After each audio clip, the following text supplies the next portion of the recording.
Do you struggle with getting wings on your eyes just like I do? So, first things first, you're going to grab you a dip and draw liner. I highly suggest getting this one that I love so much, but your choice, you grab it. And this is what you're going to do. You're going to make it sure that you shake it up really, really, really well. Then, of course, I suggest mine because it has a dip in it, a fine point tip. See that? I also suggest that you snag one of these bad boys. I was using another trick, but this works a lot better. So, if you need a link for it, I got you.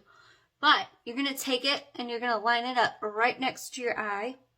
Then you're going to simply follow the little bit of a line. Then make sure you take it out.